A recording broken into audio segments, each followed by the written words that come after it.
అందరికీ జై శ్రీరామ్. ఈరోజు గో సమ్మాన్ ఆహ్వాన్ అభియాన్ ద్వారా మీ ముందుకు వచ్చాం.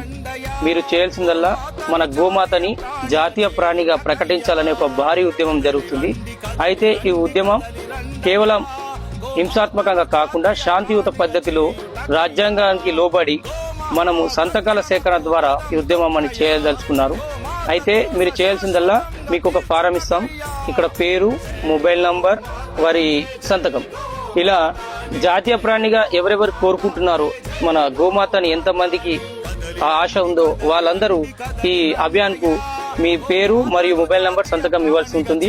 అయితే ఏప్రిల్ 27 తారీఖు మండల కేంద్రంలోని తహసీల్దార్ లేదా సబ్ కలెక్టర్ వారి కార్యాలయంలో మనము ఇంతమందికి గోమాతని జాతీయ ప్రాణిగా ప్రకటించాలనే ఆశ ఉందని ఈ దరఖాస్తు ద్వారాన్ని మనము గవర్నమెంట్ కు రిఫరెండం అఫిడవిట్ ఇవ్వడం జరుగుతుంది. కావున మిత్రులారా, ఈ గోమాతని మనము 33 కోట్ల దేవతలకు నిలయమైన ఈ గోమాతని మన హిందూ ధార్మిక దానికి ఒక చిహ్నంగా ఉంటుంది. కాబట్టి దీన్ని మనం కాపాడుకోవడానికి ఇది ఒక సరైన మార్గం.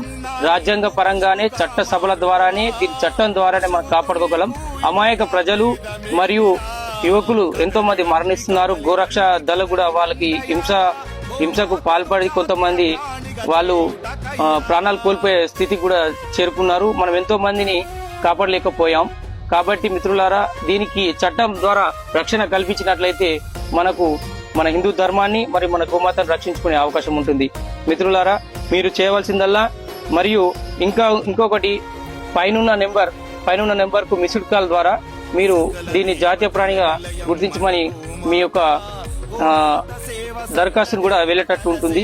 కాబట్టి మిత్రులారా, మర్చిపోవద్దు. 27వ తారీఖు శాంతిపూర్వకంగా అందరూ గోమాతని జాతీయ ప్రాణిగా కోరుకునే ప్రతి ఒక్కరూ ఈ ఉద్యమంలో పాల్గొనాలి. శాంతిపూర్వకమైన ర్యాలీ, ఎలాంటి నినాదాలు చేయకుండా, ఎవరికి వ్యతిరేకంగా నినాదాలు చేయకుండా కేవలం శాంతిపూర్వకంగా గోమాతను తీసుకొని మండల కేంద్రంలోని తహసీల్దార్ లేదా సబ్ కలెక్టర్ వారికి దరఖాస్తు ఇచ్చి మన కోరికని వారికి ప్రభుత్వానికి నివేదించవలసిందిగా కోరుతున్నాం. జై శ్రీరామ్. దీనికి ప్రతి ఒక్కరూ సహకరించగలరని మనవి చేస్తున్నాం.